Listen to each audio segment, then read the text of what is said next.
teman-teman dari Ba'alawi. Satu hadis berbunyi, qala Nabi sallallahu alaihi wasallam, taraktu fikum amrayn ma in tamassaktu bihima lam tadillu abada, kitaballah wa dzurriyyati, atau kitaballah wa ahli. Aku tinggalkan kepadamu dua hal, kata Nabi, yang apabila kamu berpegang kepadanya maka kamu tidak akan tersesat. Menurut mereka, kitabullah dan zuriyah Nabi, kitabullah dan turunan Nabi. Sementara ada hadis lain yang sahih yang mengatakan, taraktu fikum amrayn ma in tamassaktum bihima la tadillu abada, kitabullah wa sunnati, atau kitabullah wa sunnata rasulih. Aku tinggalkan kepadamu dua hal yang apabila kamu berpegang kepada keduanya kamu tidak akan tersesat selamanya. Pertama kitab Allah, yang kedua adalah sunnah Nabi, entah itu sunnah qauliyah, sunnah fi'liyah, atau sunnah takdiriyah. Dari dua hadis ini kira-kira yang mana yang logis, yang benar? Tentunya hadis yang mengatakan Quran dan sunnah Nabi. Ketika kita mengatakan Quran dan turunan Nabi, turunan Nabi ini nggak masuk, apalagi mengaku turunan Nabi. Banyak di kalangan mereka yang bermaksiat kepada Allah.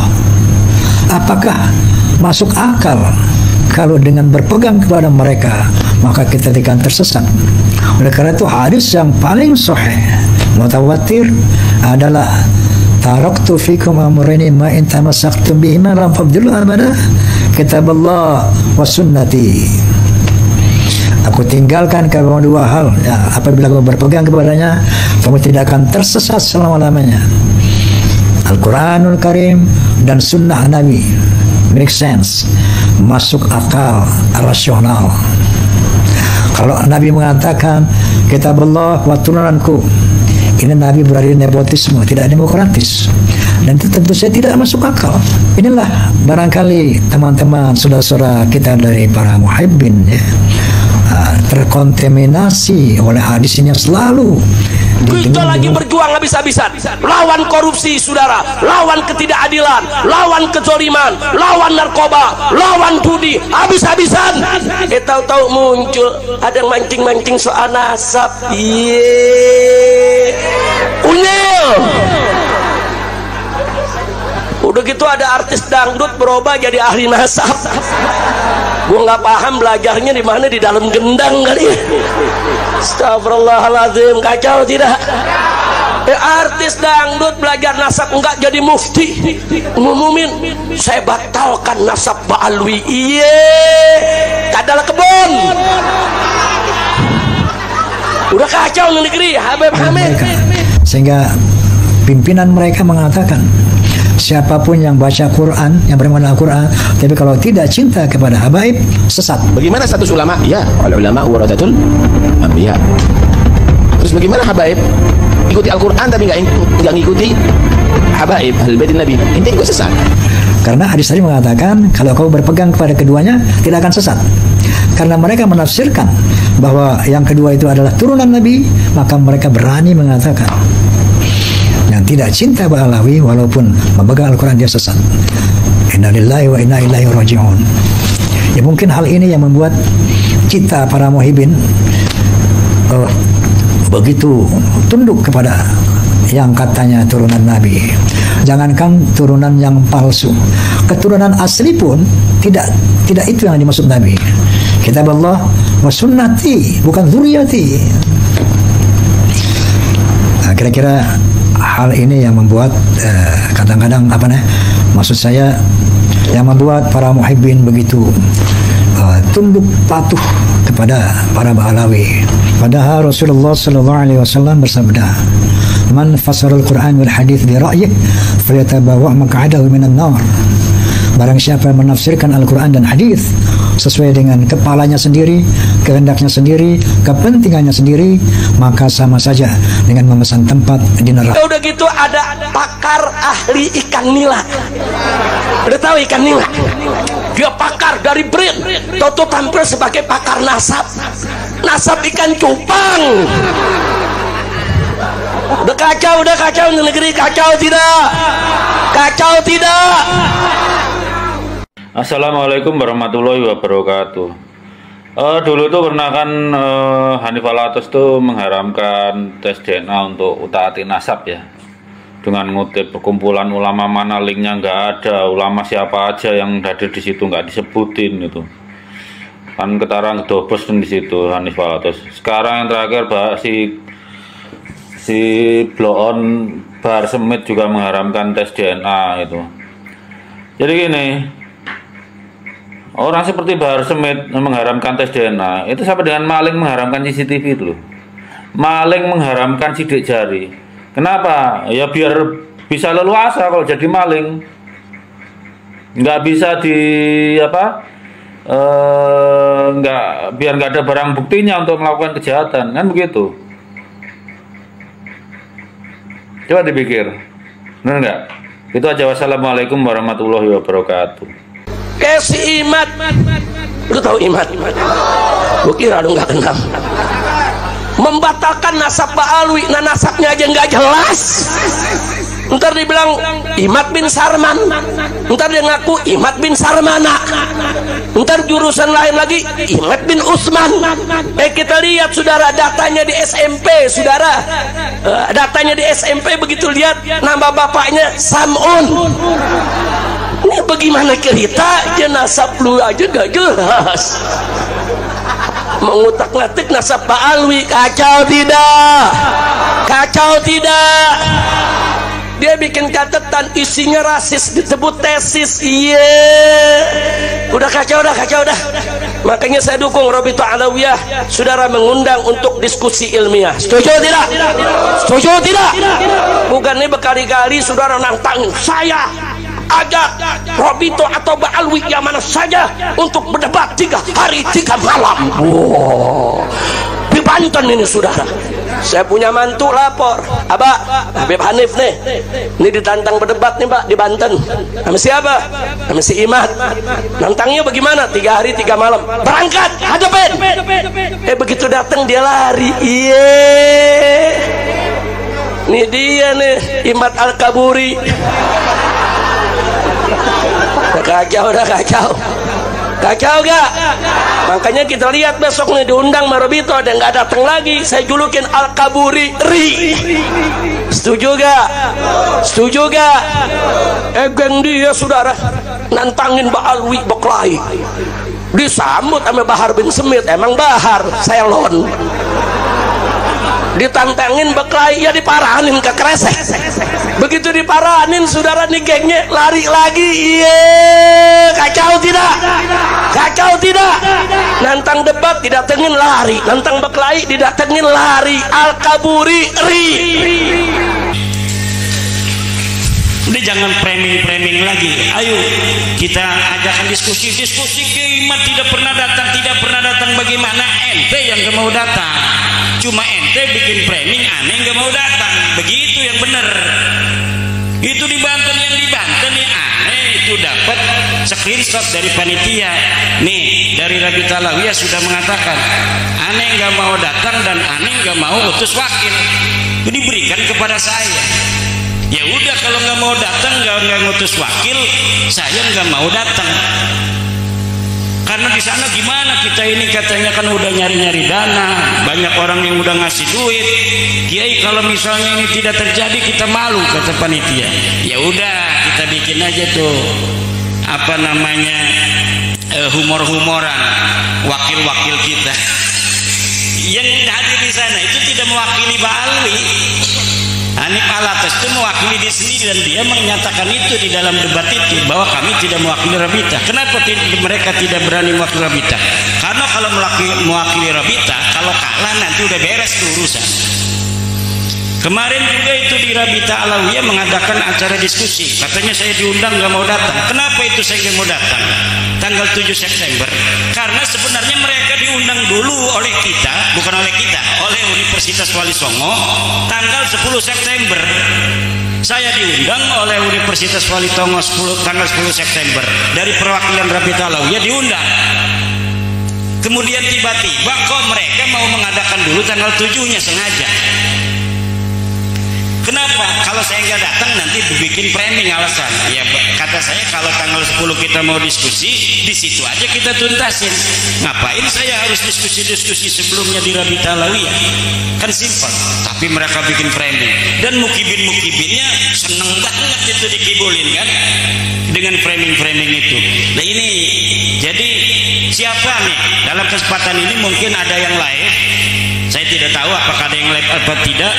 Kalau ada yang live, jangan lagi bikin framing-framing ini nggak mau diskusi. Universitas mana yang mau menjadi tuan rumah untuk diskusi nasab saya dengan Rabita Alawiyah? Siapkan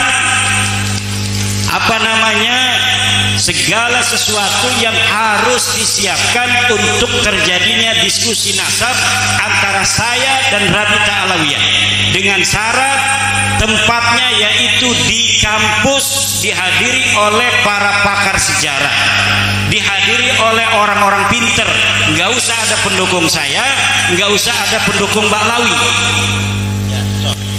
hanya orang-orang pinter, doktor, profesor.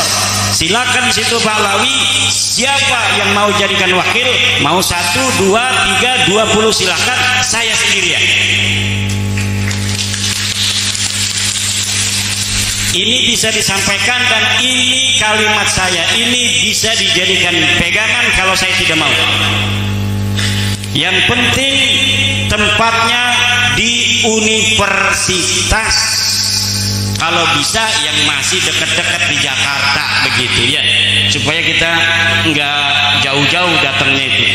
Tempatnya di Jakarta di universitas mana yang siap untuk menjadi tuan rumah, siapkan segalanya agar semua ini bisa jelas dilihat oleh para profesor, dilihat oleh para doktor, nanti bisa dijadikan apa yang kita bahas itu sebagai bahan para profesor doktor sebagai juri untuk menyatakan ini yang benar, ini yang salah. Terima kasih. Maksudnya begini, Bib, ini kan yang namanya forum ini ternyata forum satu-satunya ya, podcast satu-satunya, mungkin ada yang lain saya nggak tahu, yang memberikan ruang untuk kedua belah pihak. Jadi ada mengatakan Roma Irama itu seniman, dia nggak ngerti nasab, ngapain bahas nasab. Saya tuh bukan membahas nasab, Bapak. Saya itu menghadirkan orang ahli nasab. Nah, dari orang ahli nasab ini mengubahkan pendapatnya. Nah, tolong dari pihak yang dibatalkan juga menghadirkan bantahannya. Makanya saya undanglah Gus Romel, saya undanglah Habib Taufik sebagai ketua Rabita Alawiyah. Kemudian saya undanglah Habib Rizik, bahkan saya sudah mengundang Kiai Habib Lutfi bin Yahya di kantor beliau sebagai One Team Press. Alhamdulillah sudah diterima suratnya, tetapi sampai sekarang belum ada kabarnya. Nah, jadi dengan undangan saya ini bukan saya mau ngajarin nasab, bukan. Saya ini itu kerja saya, hai manusia, bukan ajaran, bukan.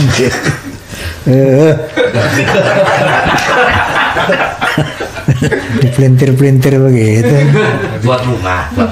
Jadi saya ini justru astagfirullahaladzim membuka ruang untuk yang pro dan yang kontra.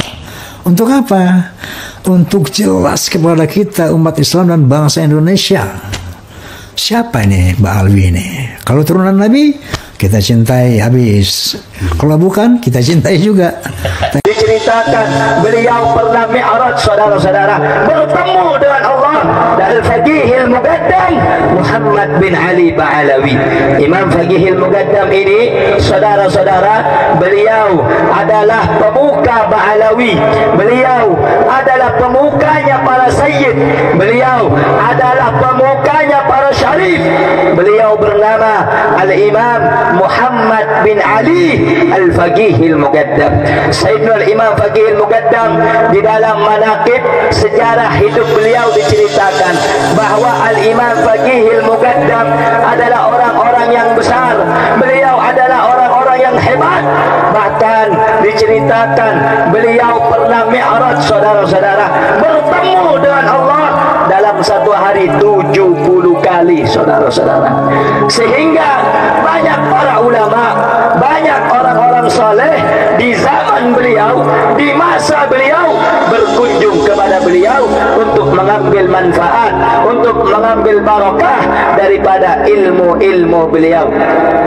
Ayo, ayo ganyang fufu fafa, ganyang fufu fafa sekarang juga. Ayo, ayo ganyang fufu fafa, ganyang fufu fafa sekarang juga. Ayo, ayo ganyang fufu fafa. Saya sampai bingung. Ini maulud. Kok ada nyanyian? Saya bukan mendukung Fufu Fafa atau siapapun. Saya nggak penting itunya. Cuma saya lihat Pak Rizik membuat lagu Fufu Fafa. Ini maulud ini kita menghadirkan Nabi loh. Harusnya apa? Diisi oleh segala sesuatu yang mendekat kepada Nabi. Bukan kepada keduniaan, politik, permusuhan. Ada caci maki lagu Fafa. Semua, ayo, ayo ganyang fufu fafa, ganyang fufu fafa sekarang juga lagi.